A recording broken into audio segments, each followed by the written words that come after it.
तो एटम्स के सारे फॉर्मूले ये लो। एटम्स के अंदर जो मेनली फॉर्मूला है वो है बोहर्स एटॉमिक थ्योरी, जिससे खूब भर भर के न्यूमेरिकल आता है।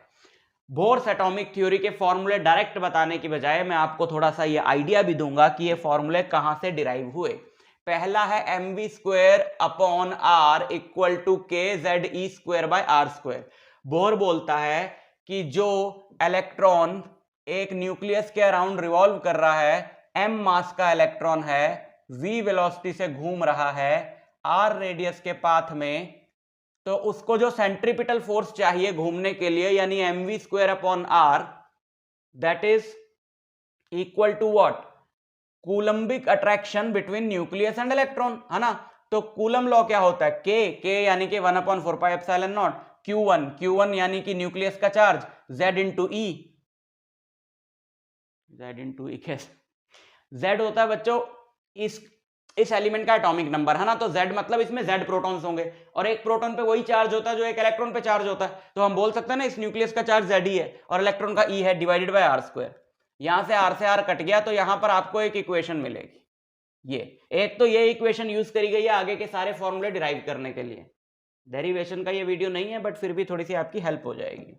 और दूसरी यूज करी गई है mvr इक्वल टू nh/2π, यानी कि बोहर ने कहा था केवल वही ऑर्बिट्स पॉसिबल हैं जिनमें इलेक्ट्रॉन का एंगुलर मोमेंटम यानी mvr h/2π का कोई मल्टीपल हो, राइट। इन दोनों को यूज करके ये सारे डिराइव करे गए हैं सिंपल सब्स्टिट्यूशन एलिमिनेशन से।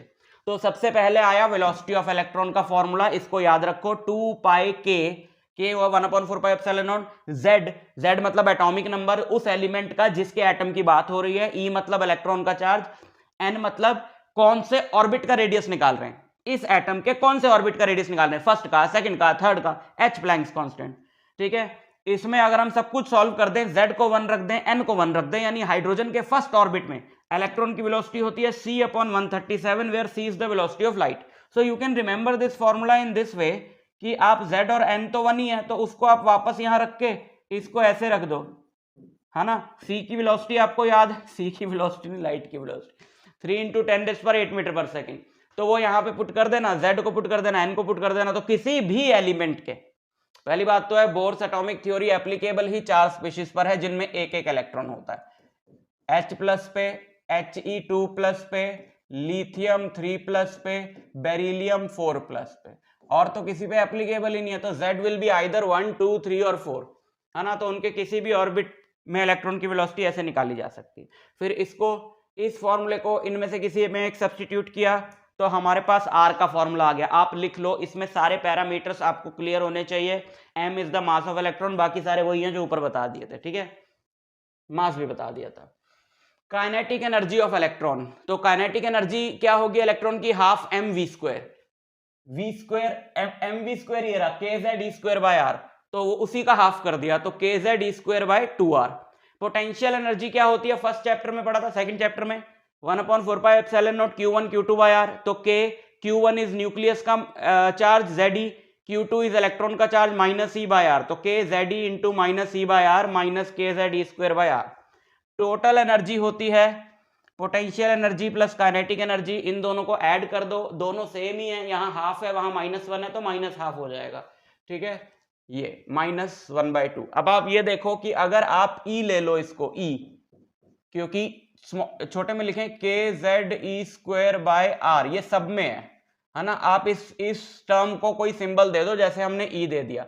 तो सबसे पहले हमने काइनेटिक एनर्जी निकाला था, वो दिस डिवाइडेड बाय 2 था, तो काइनेटिक एनर्जी इज, सॉरी दोबारा क्यों लिख रहा हूं, kinetic energy is plus E/2। Kinetic energy negative नहीं हो सकती, है ना। पोटेंशियल एनर्जी क्या था? इसके साथ था -1, तो पोटेंशियल एनर्जी हो गई -E, और टोटल एनर्जी क्या आया? इसी के साथ -½ तो टोटल एनर्जी हो गई -E/2। तो अगर आपको एक दी हो, वहां से E की वैल्यू निकाल के आप बाकी एनर्जीज निकाल सकते हो, ठीक। फिर टोटल एनर्जी में R का वो फॉर्मूला पुट किया जो अभी हमने पीछे देखा, ये, तो हमें मिलेगी total energy in nth orbit, ये पूरा सारी टर्म्स आपको पता है, ठीक। इसको अगर हम सॉल्व करें तो En लिख लेते हैं हम इसको कि energy in nth orbit we will get -13.6 by n² into z square electron volt. ये शॉर्ट में आप याद रख सकते हो। एक इलेक्ट्रॉन की एनर्जी किसी भी ऑर्बिट में, पहले में, दूसरे में, तीसरे में, किसी भी एलिमेंट में, जेड को 1 रखा, 2 रखा, कि लिथियम है या बेरिलियम है या हीलियम है, तो आप इस फॉर्मूले से निकाल सकते हो, राइट।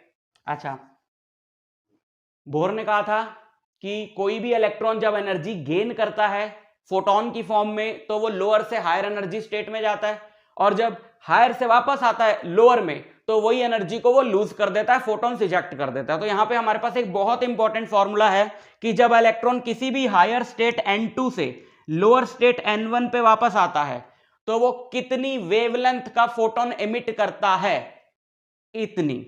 यहां पे R एक कांस्टेंट है जो ये है, जिसकी वैल्यू, जिसको राइडबर्ग्स कांस्टेंट बोलते हैं, और जिसकी वैल्यू आएगी 109,733 सेंटीमीटर इनवर्स। ठीक है, ये तो ये वैल्यू आप यहां पे रख सकते हो। सेंटीमीटर में आपको लैम्डा मिल जाएगा, आप मीटर में कन्वर्ट कर लो, किसी में भी कन्वर्ट कर लो, सेंटीमीटर में आपको लैम्डा मिल जाएगा कि जब इलेक्ट्रॉन N2 स्टेट से N1 स्टेट पे वापस आता है तो कितनी वेवलेंथ का फोटोन वो एमिट करता है, राइट। तो ये थे एटम्स के फॉर्मूले, इनको पढ़ लेना अच्छे से, आपको बता ही दिया, लिंक दे दिया है फॉर्मूला शीट का, उसको डाउनलोड कर लो, राइट।